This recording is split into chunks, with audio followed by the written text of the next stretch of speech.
disappointing first half. And of course, this is a game that has had a lot of division in terms of fans. The coach there, Bright Bahizi, a popular guy in Machindie, but I've gotten information that several places in Machindie were watching this game, and they knew Bright so well, and then some of the players, of course, and then most of them were Vipers fans, especially the DreamHack crew there, Olivia, Kadu, and then, of course, Ibrahim, the Baba there. They were very, very astounded by trailing. But the second half, come the man, come at the hour. Milton Kadisa scores that goal that leveled the game, and then finally, Richard Matov makes the cross perfect. Bule, you were talking about crosses, and then the cross this time lands on Alan Okero, who blisters a header, and that is what the game is, 2-1.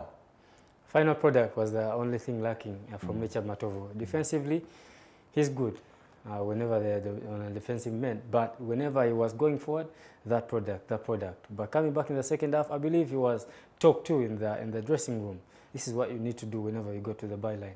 And luckily, the players were there in the box, because as much as you were crossing and then the numbers are not there, it's always detrimental to you. But they knew what was at stake in the second half. Coming through early, get the early equalizer, although I feel that the goalkeeper of Lugazi Stars should have done better with that shot, because he was direct in it, just power it away, and they got the leveler. I've had instances where they've spoken about only having a few players on the pitch. I'm not so sure about that, but if that was the case, then it really hurt them. Player got injured, and then taken off the pitch. They were trying to make a substitution. More or less the same case we had in the game against Niger, if you remember. Hamilton Kadisa goes down, and then before a substitution is made, Niger capitalize and score. That is exactly what Vipers did. Our mental capacity was lacking a bit in the Lugazi Stars players. Maybe they were thinking about the player outside, but not doing the work on the pitch as them, because they would have handled that instance, and it would have ended 1-1, then went into penalties. But nevertheless, they did the best. 2-1 with a great showing, good on the ball, some good lads who have orchestrated what they can do, and then the coach, Charles Bahizi, really airing his name out into the Ugandan football scene. Charles Bahizi has really made a name. I've been told at Vox, where he was manager recently, they have been showing this game live on big screens, and that is a beautiful scene for Ugandan football to be in a place like that, being shown live. On FUFA TV, doing the best part. The home of Ugandan sport, he's going to go to such places much, and I know. Okay. Because he's a lad from there. And I've gotten a comment here. Someone says, kocha biaka pale keko mkoro yagutegedde nti gwa TV. But good showing from him plus the boys.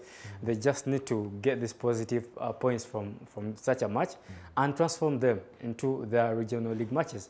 Otherwise, they have the squad to compete. I don't know why they don't make the final round this time. Maybe administration was something must be dealt with. But when you look at the boys on the pitch, and then how they've really played this game on a professional aspect, even outside of it, they're ready.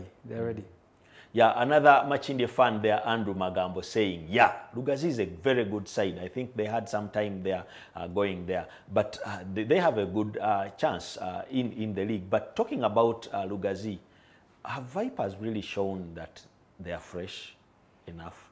The margin was very close. Even at the last moment, there was a free kick where they could have leveled. Not yet. They're not yet there. Maybe with matches coming through, the coach Livingstone Babazi will get the bigger picture of what he wants, and then getting the right players for his style of play or what he wants from them. But as per now, they're not yet there. But good thing for them, time is still a bit there, because some few days to the league and then some few days to the next game of the Stanbic Uganda Cup. They are going to the round of 32 there in the next game, but before that they will have to start the league, which is starting in this week that we have started. So which means you stay around on FUFA TV and be catching the Start Times Uganda Premier League, which resumes very shortly. But still on the Stanbic Uganda Cup, the games that I told you about, it is double tragedy for Lugazi because the bigger Lugazi side, the big league side that went to Gulu, has been beaten 1-0 by Acholi United FC. Yeah. And then Soltiro Bright Stars, one of your other former sides, left it late, scoring a goal in the dying moments against Odra Machaku. Yeah. Always hostile environments. That's why Acholi has won the home game. And then Odra Machaku has given Soltiro Bright Stars the run for their money. This is what the Stanbic Uganda Cup really brings, giving the home sides the advantage to ensure that they can even have a say in the cup. And that's why even Vipers has left it late too. Well, that is it that we had. We will get the results as they trickle down from our production team on the screens for the Stanbic Uganda Cup round of 64. And we shall keep updating you. Bule, quick one. Who of these players in the Lugazi side has impressed you the most? Or one or two or three? I would say Okirol, because he's good on the ball, only that his last part is a bit lacking. He concentrates more on having the ball with him, but not getting that final product being worked on. If he can manage doing that, then he will be a great player for them in this season. Other players, the back line, two centre-backs, Sechi Toleko and Junior, they have that calmness in them. They just need to get playing more games and being exposed to a top level. The goalkeeper, still a bit, but not yet there. But as a squad, they've done it collectively.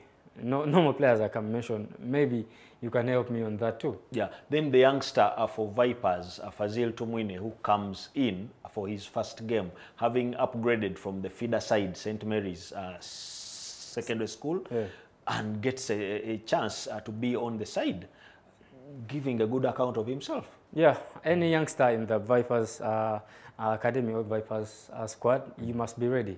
And if a game comes your way, then just make sure that you produce the goods.